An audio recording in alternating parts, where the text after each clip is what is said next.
자, 교재에 있는 문제 한번 풀어봅시다. 차트 1 선택하시고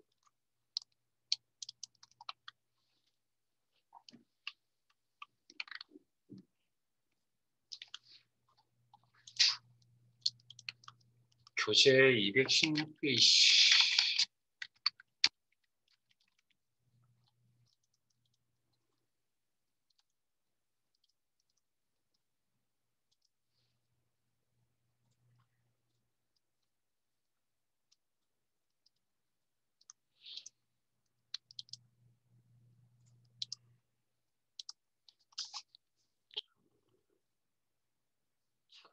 자, 그 차트 그림이 이쪽이에요. 차트 그림이 주어집니다. 차트 1시대에서 다음 지상에 따라 차트 수정하시고 차트 만드는 거 시면 안 나옵니다. 차트 수정하기 나옵니다. 그럼 차트 수정하려면 차트 객지 선택, 차트 객지 선택, 그리고 사항별 탭이 이렇게 화면에 나타나 있는 거 확인하시고 수정합니다. 자, 그림 차트 그림 밑에 참고 표시 차트는 반드시 문제에서 제공한 차트를 사용하여면 신규로 차트 작성시 0점 처리돼.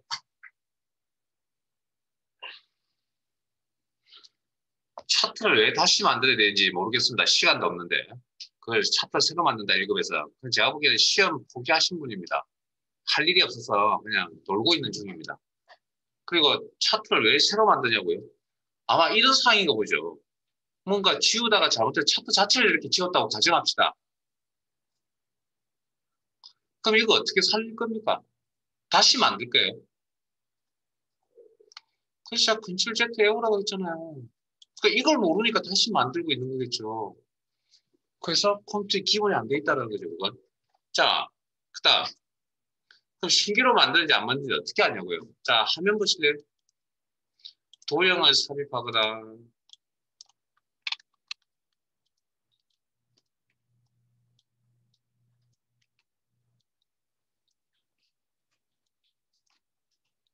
차트를 이렇게 이런 객체, 셀상에 들어가지 않는 이런 객체를 삽입을 하면 이 녀석의 이름들이 나타납니다. 고유 이름들이. 이렇게. 이 이름을 마음대로 바꿀 수가 없습니다. 사용자가 이걸 바꿀 수가 없다고요. 그냥 부여되면 그걸로 끝입니다. 그러면 앞에 있는 이것도 마찬가지로 뭐 이름이 부여되어져 있겠죠. 차트 1이라고. 이걸 마음대로 바꿀 수가 없다라는 겁니다. 그래서 차트를 새로 만들면 알 수 있다. 그런 게 이제 주의사항이 되는 거죠. 컨트롤 Z 말고 있으면 되는 우리. 자, 1번 차트 제목은 자재부 기본급 수당 현황으로 설정하시오. 구성요소죠. 차트 제목이랑 구성요소 외웠죠. 구성요소 추가구나. 여기 가서 해야 되겠구나. 차트 제목. 그리고 무조건 정해져 있습니다. 차트 위입니다. 시험에 무조건 차트 위라고 되어 있습니다. 위. 엔터. 자재부. 공백 기본급. 슬래시 수당 현황. 빠져나갈 때 ESC. 차트 제목은 글꼴 공서체, 글꼴 스타일 굵게, 글꼴 크기 14로서 표시하고 그림자 offset 대각선 오른쪽 아래 테두리 색 실선 검정으로 설정하시오. 자, 일단 글꼴 꾸미는 건 일단 이 홈탭에서 처리를 하셔야 되고 글꼴 이름을 찾든지 직접 입력하시든지. 굵게 여기 있죠. 굵게 여기 크기도 여기 13 그냥 쓰시면 될 것 같고 지금 이제 그림자 선 작업을 동시에 하고 싶다. 그러면 여기서 가능하다면 여기서 하시면 되고요. 아니면 오른쪽 마우스 버튼 차트 제목 쓰시. 그림자, 효과, 오각형 모양의 아이콘, 효과, 미리 설정, 목록 단추 눌러서 이건 무조건 맞추셔야 됩니다. 10점짜리 문제인데 2점짜리 5개입니다. 무조건 맞추셔야 됩니다. 이거. 응? 한 개 안 놓치면 아깝잖아요. 어려운 것도 아니고. offset 대각선 오른쪽 아래. 이름 확인, 목록에 이름 확인하시고 클릭. 테두리 색. 자, 테두리 채우기 및 색. 채우기 및 선. 선, 테두리, 윤곽선 같은 표현이라고 그랬고요. 자, 선 색깔 조정하는 거 아까 보여드리는데 실선. 우리가 일반인 실선. 네, 밑에 색깔. 그리고 제가 흰색과 검정 여기 있다고 말씀드렸고. 자, 그 다음 범례 서식은 범례 서식 선택. 글꼴 공서제 크기 12는 뭐 리본 메뉴상에서 하시면 되고 아래쪽. 자, 요건 창을 열어서 오른쪽 마우스 버튼 범례 서식 창을 열어서 아래쪽이라고 조정하는 방법도 있을 거고. 자, 디자인 탭에 차트 요소 추가해 가셔가지고 범례 위치를 아래쪽이라고 설정하는 방법도 있을 거고. 자, 그 다음 세로 압축 서식, 세로 압축 서식 꾸미다 그랬죠. 그러면 서식 작업창을 열면 되겠네요. 일단 눈금값, 최소값. 자, 앞에 봅니다. 이거 경계입니다. 경계 거기 나온 게 최소 값이라는 게 경계 최소를 이야기합니다. 60만. 콤마 입력하시면 안 됩니다. 그건 자릿수를 문제에서 콤마는 자릿수를 표현하는 거지 실제 입력을 하실 때는 그걸 빼고 입력하셔야 됩니다. 엔터. 주 단위 밑에 있는 주 단위 눈금과 눈금 사이의 간격 5만이 아니라 10만. 엔터. 최대값 100만.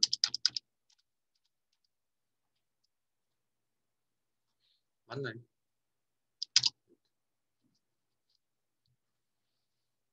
이의 육성은 1.0 곱하기 10의 육성. 이의 육성은 10의 육성이라는 표현입니다. 10의 육성.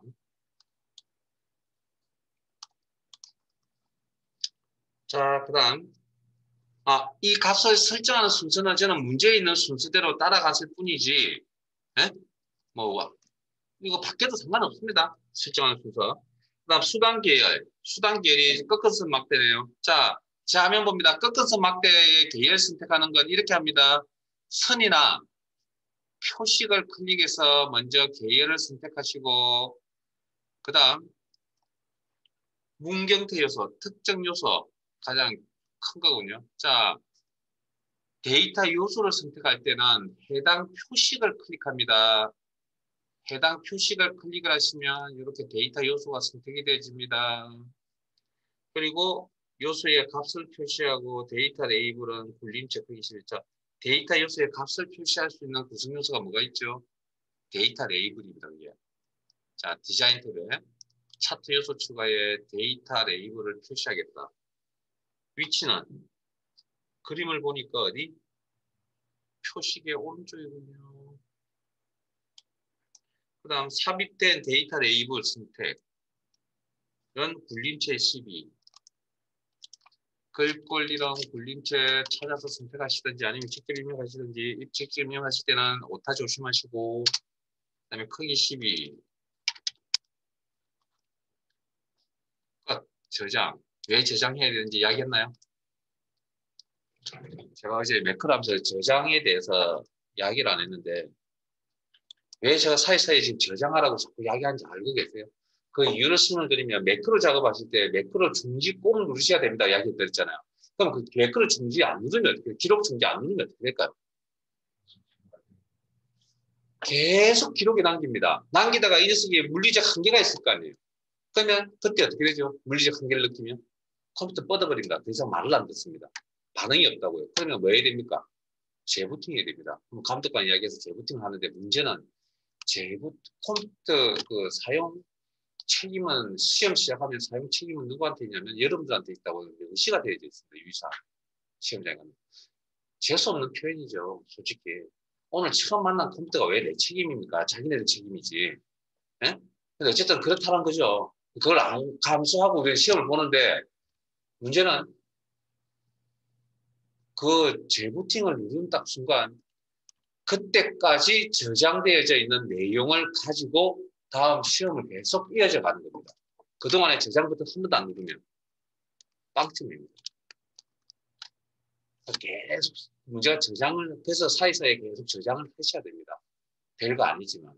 물론 아마 제가 알기로 시험 감독관이 끝나기 한 5분 전에 한두 번 정도는 저장하세요라고 아마 알려줍니다. 또 그 정도는. 근데 본인이 문제 보면 알아서 저장하라고 문제 또 명시되어져 있습니다.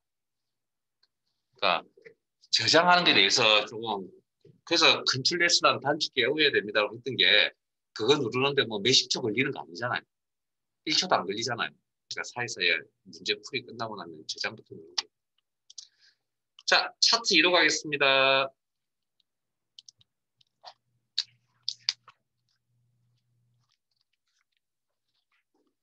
교재 220페이지.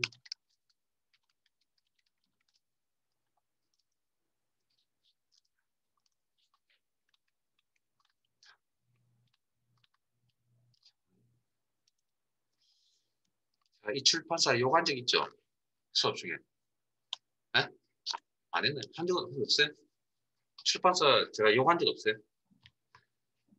자, 오늘도 또 욕을 할 거죠. 자, 차트, 자, 문제, 차트 이 시트에서 다음 지상에 따라 차트를 수정하시오. 자, 별 표시, 참고 표시 그리만 차트는 반드시 문제에서 제공한 차트를 사용하면 신규 차트에서 0.7대. 자, 이 이유에 대해서 설명드렸습니다.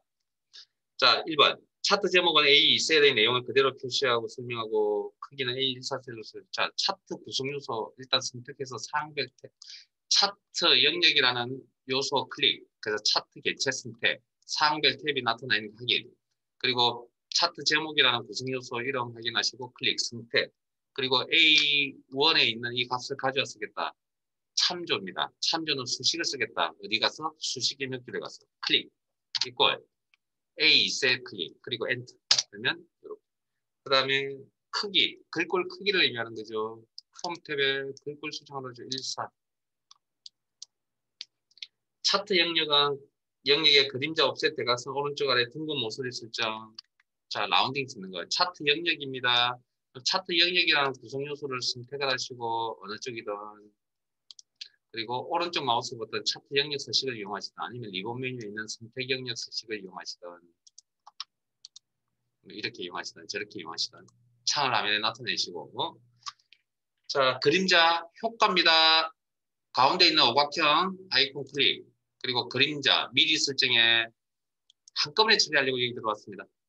그래서 옵셋 대각선 오른쪽 아래 이런 목록에 이름 확인하시고 클릭. 둥근 모서리 이건 테두리에 관련되어 있는 거니까 선입니다. 선.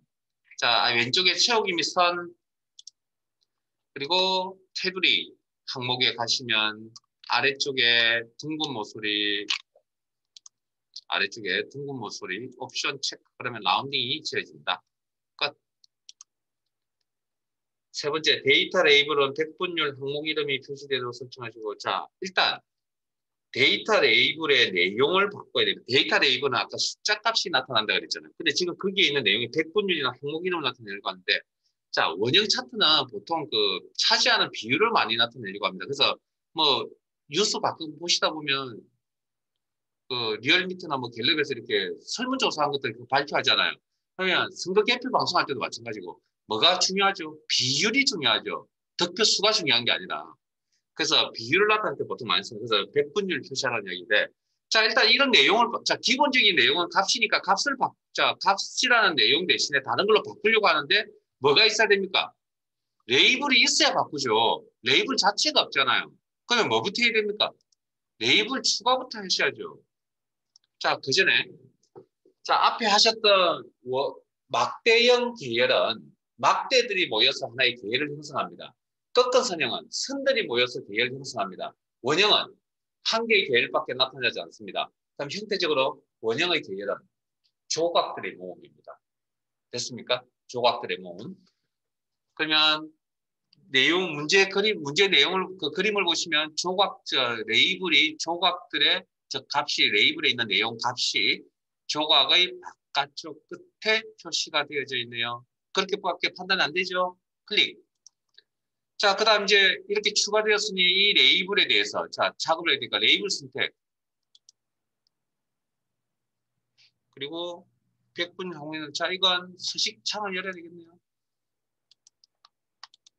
리본 메뉴를 이용하시던 오른쪽 마우스 버튼 데이터 레이블 서식은 그러면 레이블 옵션의 레이블 옵션 무슨 항목 이름 백분율 값은 해제 이렇게 됐어요. 그리고 잠깐만요. 온 김에 하나만 더 보고 갑시다. 여기도 20년 동안 한 몇 번 정도 나왔는데 그 아래쪽에 보면 표시 형식이 있습니다. 수업 끝날 때까지 쫓아다니죠, 지금. 예? 표시 형식 아래쪽에 클릭. 그리고 범주, 백분율, 소수점 자릿수 1. 이렇게 조정하고 나올게요. 1 입력하시고요. 그러면 코드의 서식이 어떻게 되죠? 0, 정수값 표현이니까 0 코드 점 소수점 자리. 그 다음에 퍼센트가 뭡니까? 기호가 아니라 뭐 문자가 아니라 뭐 퍼센트 연산자 역할을 한다. 숫자니까. 이런 이야기도 우리 문제 풀 때 해드렸는데요. 자, 그러면 이렇게 표시 형식이 바뀌어서 나타납니다. 자, 그 다음 기획부 계열의 원형 조각을 도출하죠. 자, 기획부 계열. 요 항목을 이야기합니다. 요거. 그러면 이건 전체가 하나의 계열이야 그러면 기획부 계열, 기획부 항목 계열 요 부분은 어떻게 선택할 것이냐. 자, 일단 방금 제가 원형의 계열 개념은 조각들의 모음이랬죠. 그러면 임의의 조각을 클릭. 그러면 이게 계열 선택 개념입니다. 그리고 기획부만 선택하고 싶죠. 그럼 마우스 포인터에서 기획부만 클릭. 그리고 컴퓨터상에서 이렇게 양방향 화살표의 역할이 뭡니까? 이 녀석 역할, 지난 시간 매크로 할 때 설명드렸잖아요. 이 포인트 역할은 선택되어 있으면 이동이라고 그랬잖아요. 돌출시키려면 1등한, 우리가 그 1등한 선거 개표 방송할 때 1등한 후보를 강조하기 위해서 조각 내죠. 그런 것처럼 여기도 클릭 드래그. 그럼 이렇게 돌출 조각이 납니다. 클릭 드래그. 그 다음, 자, 5번. 제가 왜 이 출판사를 요구한다고 했냐면, 그리기 도구모음이라는 표현은 안 씁니다, 지금. 그리기도 언제까지 쓰고 있었냐고요? 2003 버전까지 쓰고 있었습니다. 2007 버전부터는 그리기 도구모음은 이걸 안 쓰거든요. 근데 이 책을 아직도 안 바꿉니다, 이걸. 그러니까 제가 이걸 안 할 수가 없습니다. 벌써 10년이 넘게 흘렀는데, 시간이. 얼마나 책을 잘 못 만들고 있다는 걸 아셔야 됩니다, 여러분. 제가 만약에 이건 책은 제가 선택한 게 아니기 때문에, 제가 만약에 교재를 선택한다면 저 교재 없이 할 겁니다. 교재 없이 그냥 기출 문제 몇 개 뽑아가지고 딱 대표적으로 몇 개만 전달해주면 되죠. 비싸게 이렇게 책도 제대로 안 만들면 돈만 비싸지죠. 매년 몇천씩 올라가잖아요. 뭐 어찌됐든 그건 그러고. 자, 그래서 지금은 이건 다 어디에 가 있냐면 도형에 가 있습니다. 도형. 자, 그래서 도형 이름 중에 타원이 있고 화살표라는 게 있습니다. 그래서 나타내시오. 그림과 같이 나타내시오. 자, 다른 타원은 색 치우기 없음. 화살표는 표준색 빨강으로 지어져. 자, 그럼 일단 타원부터 해볼까요? 자, 도형. 이건 지난 시간에 했던 기본 도형 영역 안에 있는 타원. 자, 도형의 이름 확인하세요. 클릭. 그리고 위치는 53.3인가요? 자, 이거 딱 맞추려고 하지 마시고 그냥 적당하게 위치에서 일단 딱 맞추려고 하지 마시고 그냥 그리세요. 일단 클릭 드래그. 클릭 드래그. 적당히 그냥 그리세요. 그리고 자, 마우스 드래그 방식이나 방향키를 통해서 일단 위치를 조정합니다. 그러면 사이즈가 대충 맞는 것 같아요. 이 정도 하면 뭐 대충 맞추시면 되고 그 다음 내용이 안 보이니까 어떻게 처리해야 됩니까? 그래서 가로 안에 채우기 없음이라고 그랬죠. 타원에 대해서 채우기 없어. 이렇게. 자, 그다음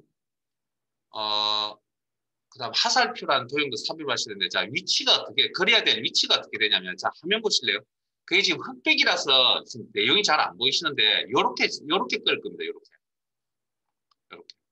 자, 화면 보세요. 결과 그림을 보면 요렇게 끌 겁니다. 요렇게. 자, 그래서 차트로 돌아가서 자, 삽입 도형 선 그룹의 화살표 클릭. 그래서 타원에서부터 시작해서 어디 갈리부 쪽으로 이렇게 선을 끌 거고 그리고 색깔은 표준색 빨강이죠. 이건 면이 아니죠. 그러면 이건 분명히 100% 뭡니까? 선 색깔을 이야기하겠죠. 그래서 도형 윤곽선에 윤곽선, 테두리, 선, 색깔을 빨간 색깔로 지정하겠다.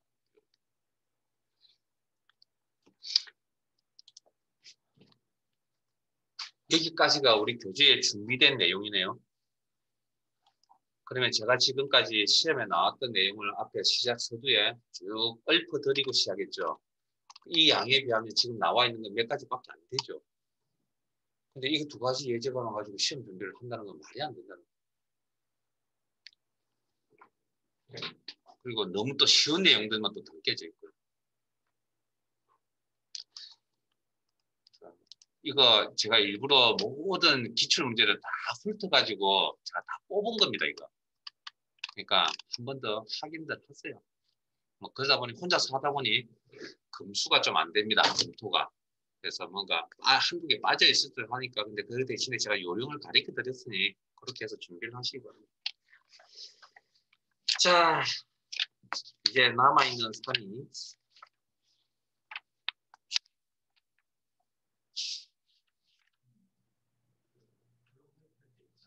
네.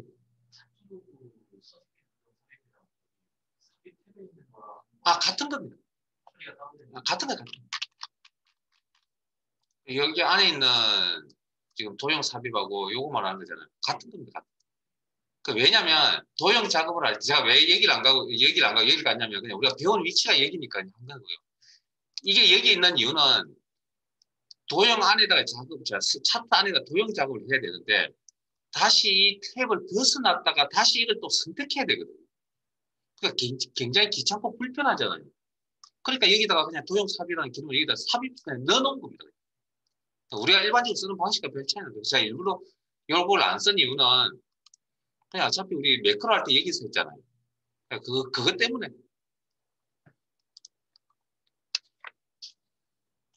어,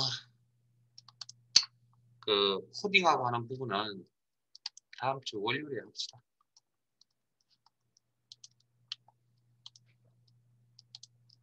할 바쁩니다. 이제 시간이 조금씩 남으면 계산 작업의 내용들을 조금 더 살펴보죠.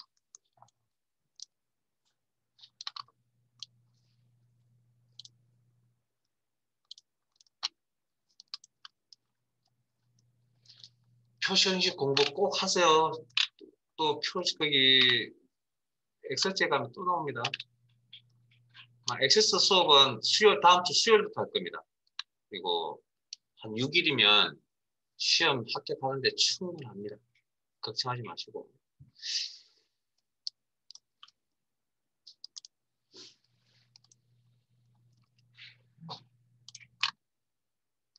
해야 될 양이 계속 늘어납니다. 지금 계속 밀어둘러야 될 사항이 아닙니다.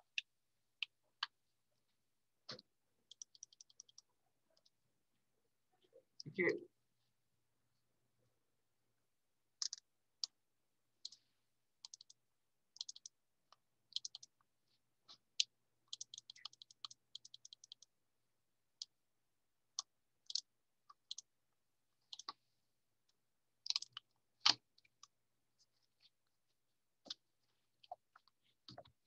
오늘부터 돌아가시면 주말에 3권 기출문제 있죠? 풀이해보세요. 네? 하시고 저하고 일단 지금 만날 때전에 8일 정도 남았거든요. 그동안에 계속 가져와서 하시고 엑셀만 잘 되면 제가 보기에 엑셀은 조금만 거기서 조금만 더 고생을 하면 엑셀 고생한 거에 조금만 더 보태면 되니까 복수가 하나 정도 더 얹으면 되니까 엑셀 함수만 무조건 수식만 무조건 마무리하세요. 그러면 되게 편합니다. 그걸 시험을 지금 보든 안 보든 간에. 자,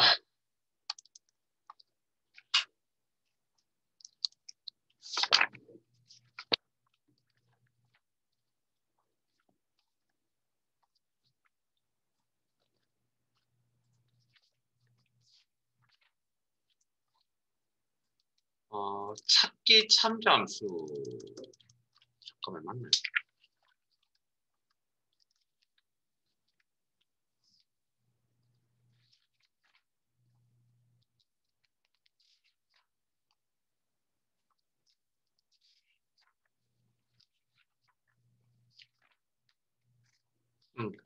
교재 97페이지. 찾기 참조 3.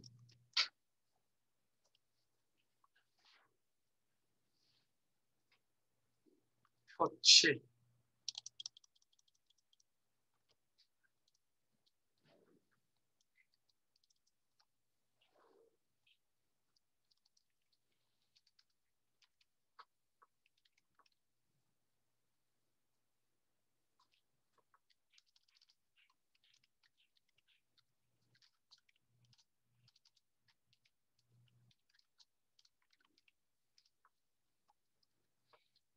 자, 준비되어 있어요? 자, 내용 한번 읽어볼게요. 표 7의 토익 컴퓨터 전공 2의 표 8을 이용하여 요런 관련 문제가 몇 개 안 한 게 있는데 그 문제들 다 안 할 겁니다. 시험에 제가 보기에는 거의 나오지 않은 형태인데 일단 형태 하나는 좀 몇 개, 세 개인가 정도 있었거든요. 그래서 그 중에 지금 한 개만 제가 해드릴게요. 왜냐하면 썸 프로덕트 함수를 다뤄보지 않았기 때문에. 자, 토익 컴퓨터 전공 2의 표 8을 이용하여 다음 영역의 평가를 계산하시오. 표시하시오. 자, 평가는 표 8의 다음 영역을 전별에 계산하고 평균은 토익의 0.3, 0.2, 0.5를 곱하여 더한 값을 계산하시오. 자, 앞에 봅니다. 이게 이 값이 그러니까 토익의 0.3, 컴퓨터 0.2, 전공의 0.5를 곱한다라는 표현이 있잖아요. 그러면 예를 들어서 20%, 0.2, 30%, 0.3, 0.5. 자, 이렇게 데이터가 입력이 되어져 있다면 사항은 완전히 틀립니다, 이거. 네? 이 사항 완전히 틀립니다. 자, 무슨 이야기냐면, 이게 이 문제가 실제 시험에 나왔던 문제입니다. 이렇게도 나왔던 문제인데, 이거 지금 우리 교재에 있는 문제는 이거는 더 어렵습니다.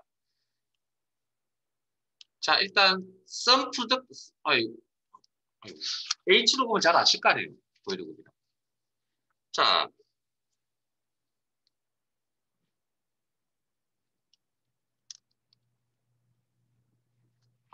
sum product는 기억나세요? 어디서 배웠냐고요? 수학 삼각에서 배우지 않았을까요? 자, 저 따라옵니다. 제 화면 봅니다. 그냥 여러분들 따라오실 필요 없습니다. 자, 제 화면 보세요. 이거 기억나세요? 곱하는 연산자에 해당되는 함수가 프로덕트라고 했죠. 근데 sum 프로덕트는 함수도 있다고 그랬거든요. 어떻게 한다고요? 같은 위치끼리 곱하여 각 항을 더한다. 기억나십니까? 세 개씩 두 묶음. 첫 번째, 두 번째, 세 번째 곱하여 각 항들을 더한다. 기억나세요? 그래서 또 한 번 더 보여드렸죠. 이번에는 두 개씩 묶어서 sum 프로덕트 쓴다. 세 묶음을 두 개씩 세 묶음. 그러면 여기에 첫 번째니까 곱한다 했으니까 6,000. 그리고 같은 위치 두 번째니까 묶음에서 곱하면 6. 그러면 그걸 다 더하면 6,006이 된다 그랬잖아요. 자, 그러면 이걸 지금 이거 이 문제가 실제 시험에 나왔던 문제인데 여기서 그냥 보여드릴게요. 다른 거 비교도 해드릴게요. 그리고 지금 이 화면 따로 오실 필요 없습니다. 이 문제가 기출문제로서 그 계산 작업이라고 하는 게, 자, 이거 따로 뽑아놓은 건데, 저 뒤에 기출문제. 여기 이 문제하고 같은 겁니다. 이제 브이로그를 쓰는 겁니다. 썸프로젝트 브이로그를 쓰는 문제, 등급을 가지고 해서. 같은 문제죠. 그러면. 자, 이런 문제가 기출문제였다고요. 자, 할게요. 그럼 이런 식으로 이제 값이 이렇게 비율 값이 여기 적혀져 있었다고 가정을 합시다. 그러면 이건 어떻게 계산하면 되죠? 같은 위치, 원래는 어떻게 계산합니까? 이렇게 하면 되지 않나요? 평가 점수 계산할 때. 이거 곱하기 이거. 더하기 이거 곱하기 이거. 더하기 이렇게 하지 않나요?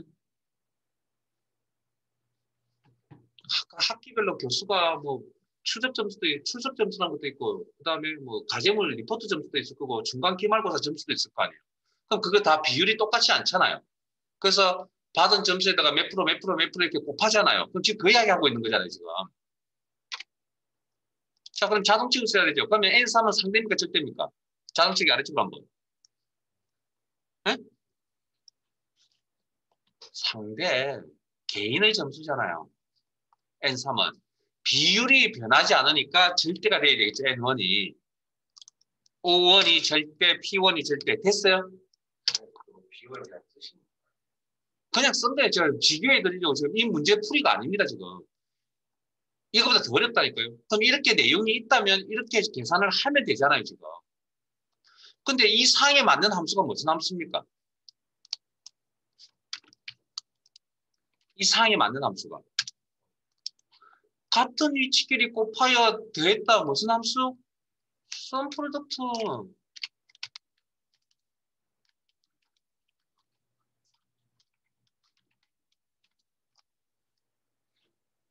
자, 비율, 절대, 콤마, 개인의 값. 뭐 순서는 바뀌어 상관없습니다. 그러면 결과는 또 변화 없이 똑같겠죠. 됐어요? 자, 이건 이 정도로 나오면 되게 무난한 문제입니다. 사실은 썸 프로덕트만 제대로 안 되면. 그런데 이 값이 작성이 되어 있는 값이 아니고 그냥 문제에 0.3 곱해서 0.2 곱해서 0.5 곱해서 이걸 이제 어떻게 처리할 것이냐 문제입니다. 어렵습니다. 자, 이걸 sum product. 자, sum product.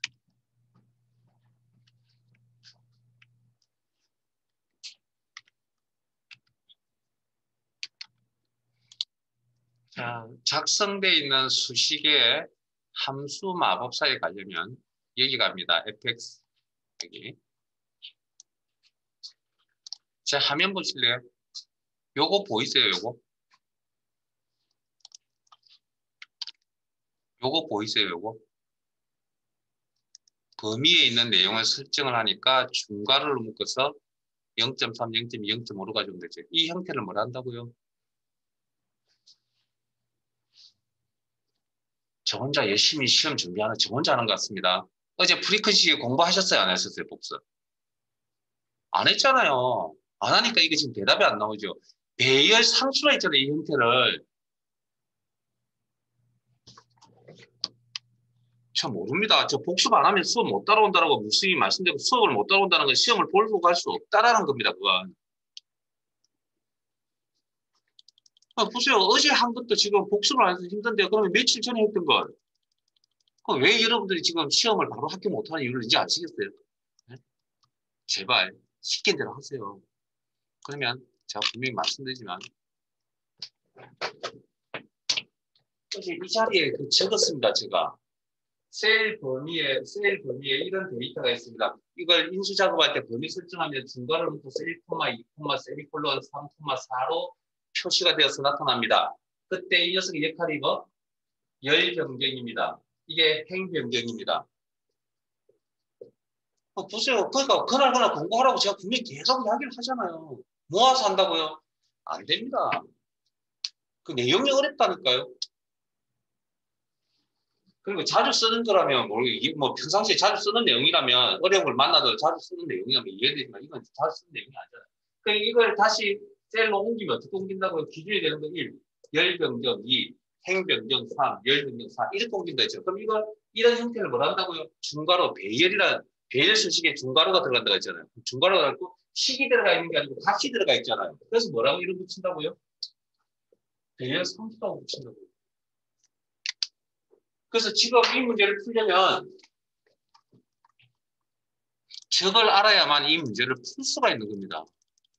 그래서 저 문제를 이런 형태의 문제를 제가 그때 못 해드린 겁니다. 배열 함수, 배열 상수단 이야기를 해드려야 되니까.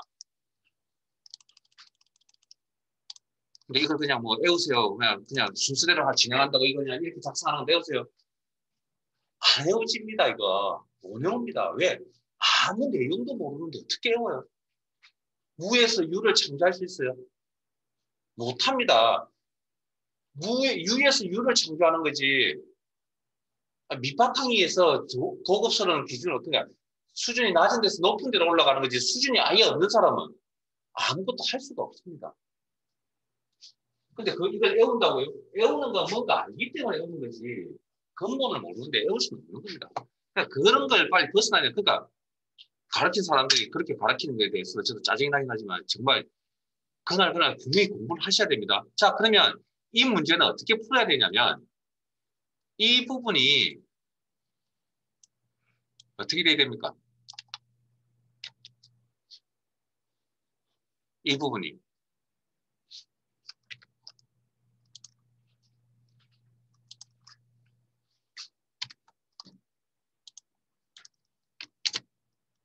값이 있으면 이해 안 됐어요. 그냥 아직 중첩에 대해서 아직 원리를 잘 이해 못하시는데, 자, 셀상에 값이 있으면 저렇게 주소 형태로 표기하면 되잖아요. 없으면 어떻게 해야 된다고요? 이 녀석이 해야 될 일은 중간 과정에 뭐 이렇게 나타나야 되잖아요.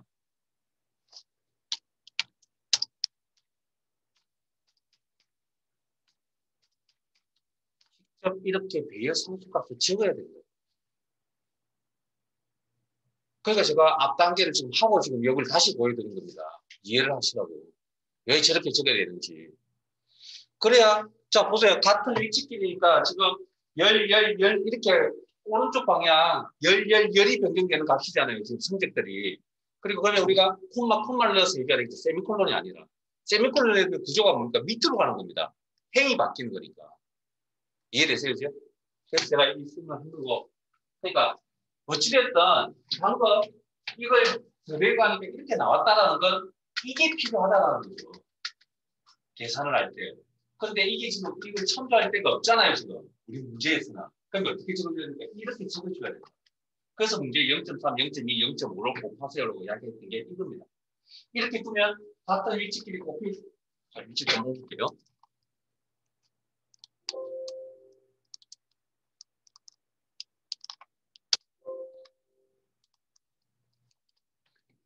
건축식 때. 아니, 저거.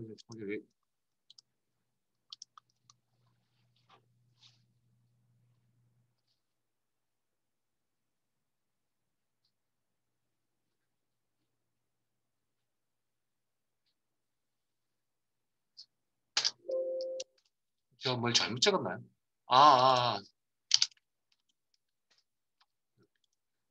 자, 그러면, 자, 보세요. 61, 98, 68이 오른쪽 방향 열이 바뀌는 값들이죠. 그럼 내가 배열 선수 찍을 때 어떻게, 뭐가 들어가, 무슨 기호가 들어가야 됩니까, 이거는? 열 변경 기호가 들어가야 돼. 콤마. 그래서 제가 콤마를 넣는 거고. 만약 저게 방향이 틀어져가지고 행으로 이렇게 작성이 되어져 있다면, 저건 세미콜론이 들어가야 됩니다. 0.3, 세미콜론, 0.2, 세미콜론, 0.5, 이런 식으로. 지금은 이런 방식으로.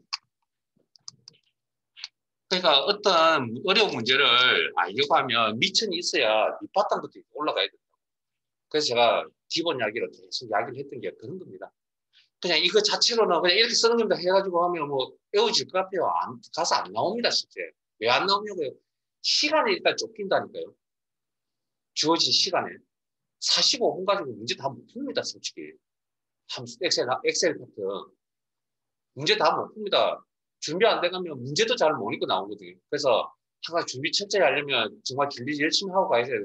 한두 번만 합격하시려면. 그러려면 이런 어떤 어려운 문제를 풀 때 밑에서부터 이렇게 차곡차곡 끌어올라가야 된다고. 근데 그냥 무턱대고 맨 위 단계 있는 거 애워서 가세요 그러면 그거 애워져요. 밑에 것도 밑에 게 없는데 누가 어디 가서 누가 애워서 시험장에 가라 그러면 욕하세요. 만나면 그런 이야기 들으시면. 자, 됐습니까 이제? 그러면 이 문제는 이렇게 일단 이게 끝이 아니죠.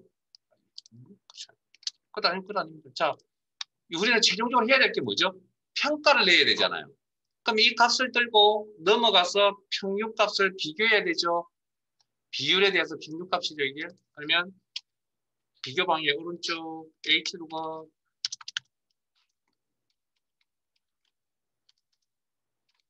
가로 열고 이 계산은 비율의 평균값 계산은 이게 평균입니다, 이게. 원래 비율이라 곱하는 거. 우리가 알고 있는 평균은 4n분의 1입니다, 비율이. 그래서 비율을 안 곱하는 거죠.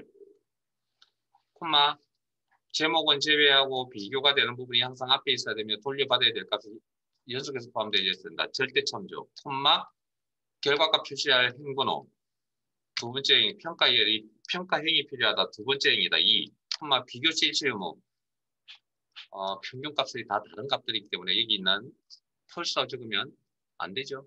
범위가 있는 트루 바로 갖고 그리고 자동치.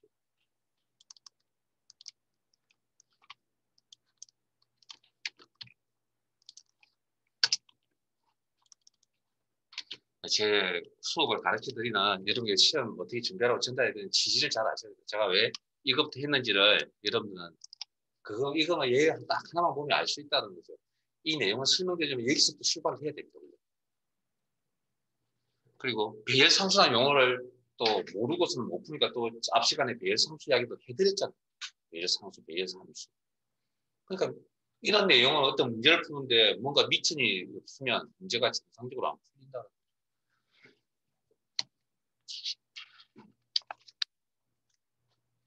이거보다 어려운 유형이 있긴 한데 제 개인적인 판단은 이 문제 배열 상수값이 나오는 문제 만약에 나왔으니까 20년 동안 정기시험 기준 20년 동안 한 두어 번 정도 나왔었습니다. 나왔는데 또 본인 시험장에서 만났다. 그러면 욕 한마디 하고 저한테 욕 한마디 하고 그냥 틀리세요. 어렵습니다. 이 정도 수준만 나와도 그냥 그나마 다행인데 우리 교재에 어려운 문제도 하나 있습니다. 한번 도전 한번 해보세요. 그런 거. 자, 그다음 그리고 나머지는 그냥 소소하게 1급 정도 수준의 내용들이고요. 그래서 여기서 풀이가 안 된 문제가 좀 어려운 문제가 2개인가 있었는데 위치를 지금 못 찾고 있습니다. 찾기 참조 이해가면 방금처럼 배열 상수를 도입해서 풀어야 될 문제가 2개가 있습니다. 한번 해보세요. 한번 해보세요. 그래서 이게 시험에 나왔던 문제거든요. 해보시고 제가 날짜 3인가요? 어디서 풀이가 안 된, 날짜 3 맞군요.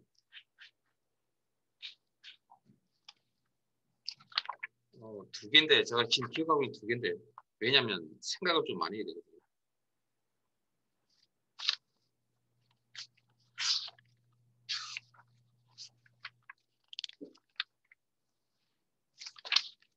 이제, 쉬운 건 아이들 거면 그냥 여러분들 하세요. 그리고 함수, 기본에 함수 공부하셔야 되니까. 109페이지군요. 교재 109페이지.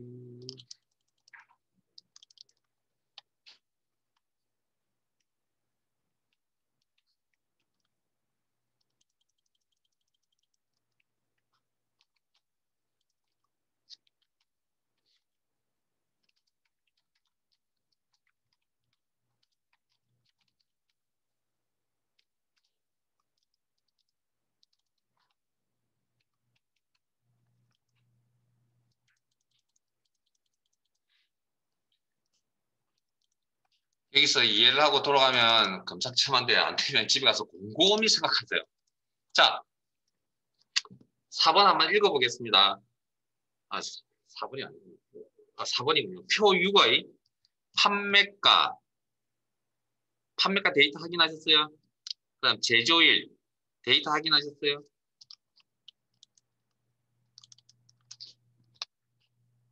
보존기간 개월과 확인하셨죠? 데이터.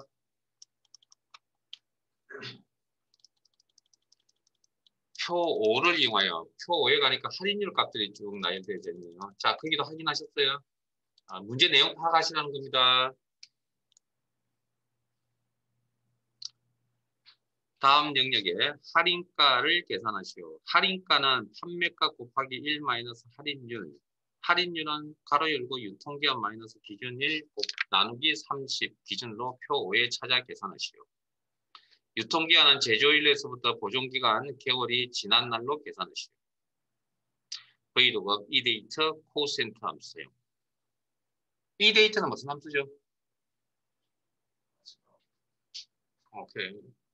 특정 날짜 기준 몇 개월 전후 날짜를 표시해준다. eDate. 앞에 사용기간 할 때 했잖아요. 이거 사용기간 할 때 eDate. 그 다음에 코센트는 몫을 구해준 함수인데 그런 정도는 이제 대충 아셔야 되겠죠. 자, 제일 먼저 해야 될 일이 뭡니까? 그러면?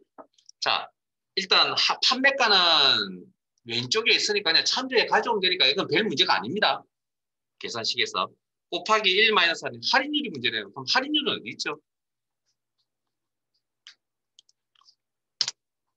그래서 제가 자료 확인하라니까요. 이 문제 분석하는 데만 몇 분 걸릴 것 같습니다. 제가 이 문제 처음 만나면.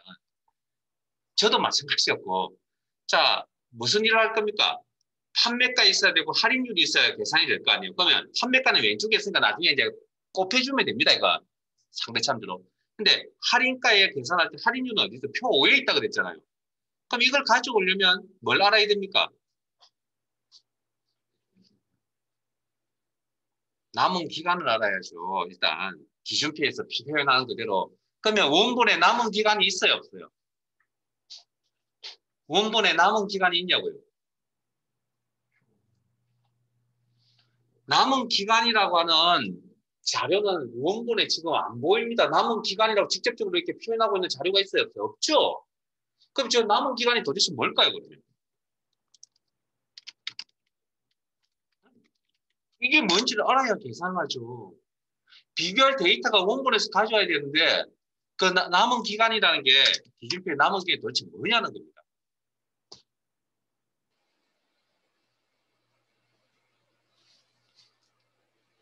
그래서 이 내용을 비교해서 빨리 판단하세요. 남은 기간이 도대체 뭘까요? 에?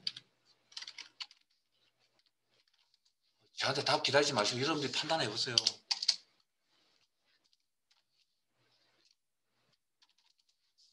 그래서 문제 내용하고 데이터하고 비교해서 이 문제를 풀어야 됩니다, 지금.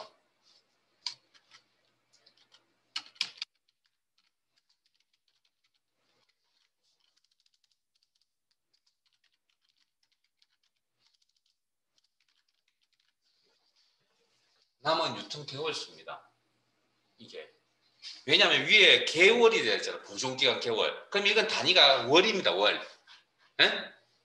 양쪽을 비교해서 맞추려면 월이라고요. 그러면 지금 1개월, 7개월, 12개월, 24개월이 남았다라는 그런 의미를 가지고 있는 겁니다. 왜? 위에 지금 개월이 있으니까. 이해되세요? 자, 그러면 여기서 그러면 남아있는 유통 개월 수를 계산을 해서 넘어가야 된다거든요. 이게. 그럼 이게 이제 여기서부터 이제 시작인데 이게 이제 이해가 돼야 되겠죠. 그러니까 주어진 자료를 이용해서. 자, 그러면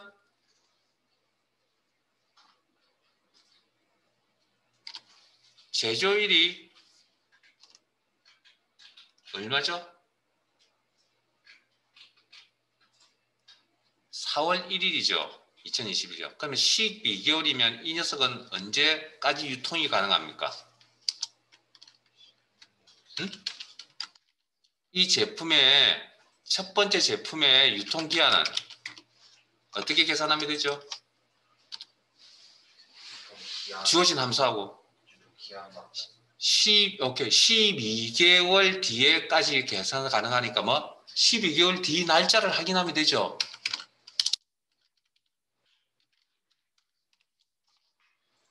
스타트 데이트 제조일, 먼스 개월수 12개월.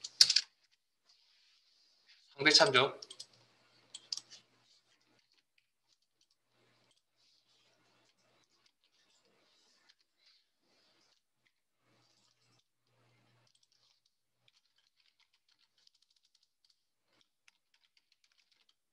자, 그러면 이걸 왜 구했습니까, 제가? 유통기한을 제가 왜 구했을까요? 자, 잘 보세요. 내가 이 작업을 하는 기준 날짜가 언제라고요? 그래서 전체 자료를 잘 보셔야 됩니다. 그러니까 이 내용 파악하는 데만 시간 오르니까 이런 문제를 만나면 어떻게? 무조건 패스입니다. 이거 무조건 풀려고 하지 마세요. 무슨 뜻인지 알겠어요? 차라리 이 문제를 포기하고 다른 문제 푸세요. 차라리. 그리고 시간이 남잖아요. 그때 와서 푸세요.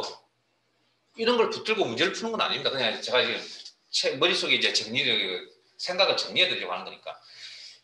지금 그러니까 남아있는 일수가 유통기한에 필요한 건 남아있는 일수잖아요. 그러면 그 사이에 제조에서 유통기한이 끝나는 시점까지 사이에 뭡니까? 남아있다는 건 어느 시점에서 내가 바라본 시각이잖아요. 그게 뭡니까, 여기서? 기준일이라고요, 그게.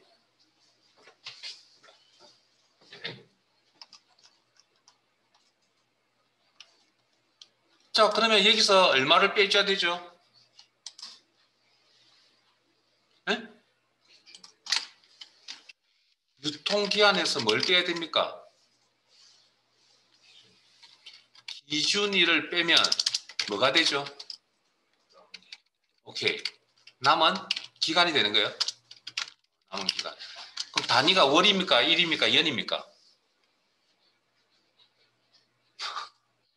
예?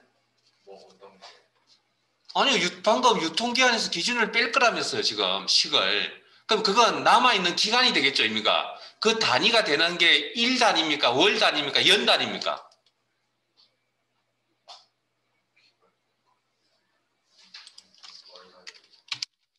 일이죠. 우리가 지금 연도로 일자를 가져와서 빼고 있잖아요. 지금.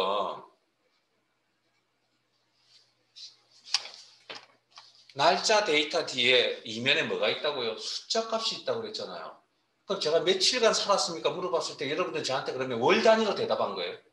일수로 대답한 거잖아요. 일수. 자, 보세요. 얼마나 문제가 어려운지 지금. 이게 회사에서 사용하고 있는 업무입니다. 업무. 실제. 업무 중에 한 개라고요. 이 유통에서 아마 하는 업무 중에 하나라고요.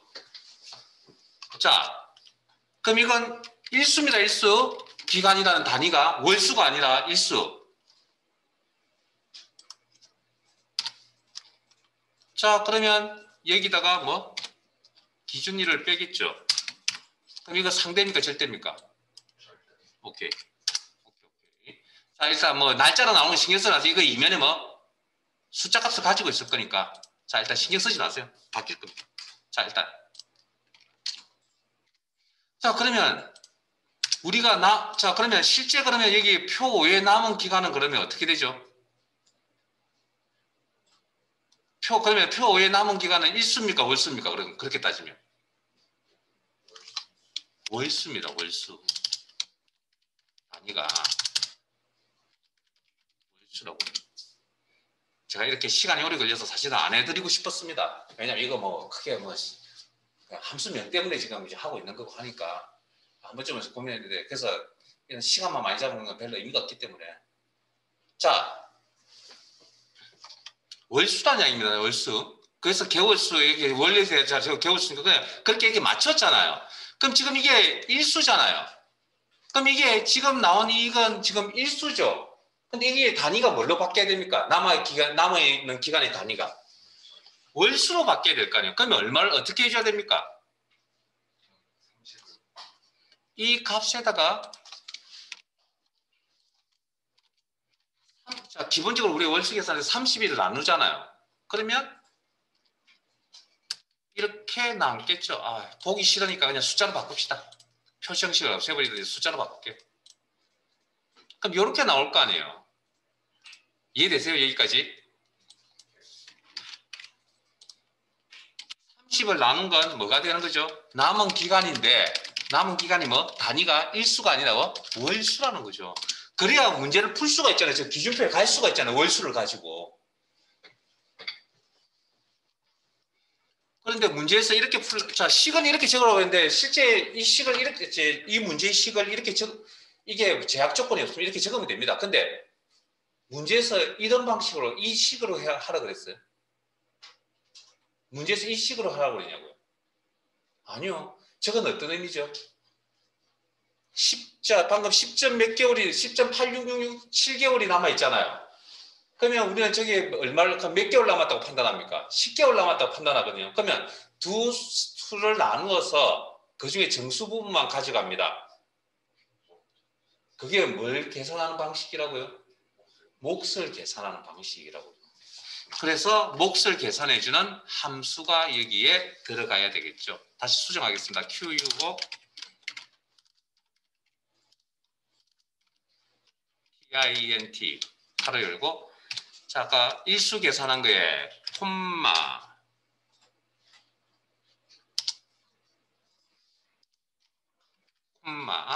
30 그러면 이게 10 정수 부분만 나올 거니까 이렇게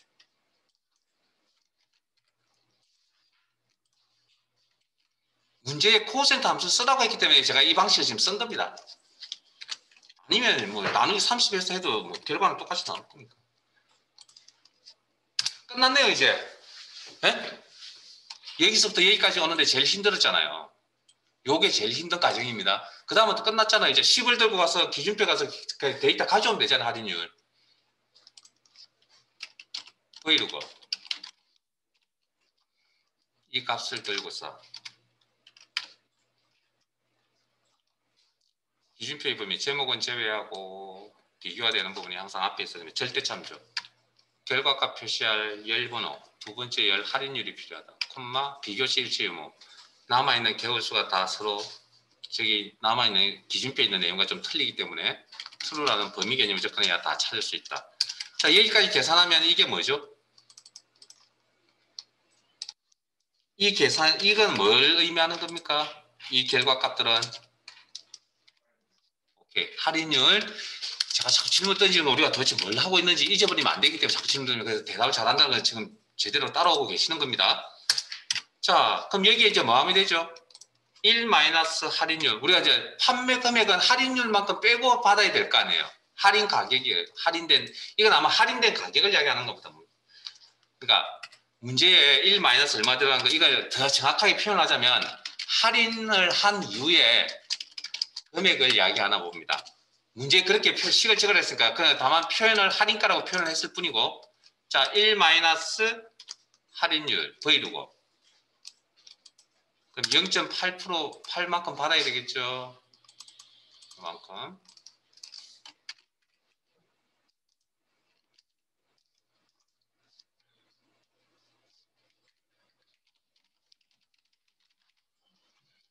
자, 그 다음 요 값에다가 뭘 곱해준다고요? 판매가 상대참조 곱하기 가로 열고 가로 닫고. 이거 표시 형식 없애버려서 그런데 원래는 아마 동계산 그 심표 스타일 적용돼 있나 봅니다. 그래서 제가 이것도 이야기 좀 하고 가야 되겠군요.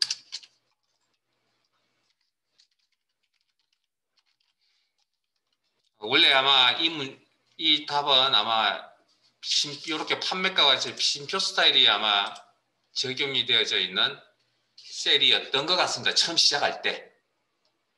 네? 처음 시작할 때.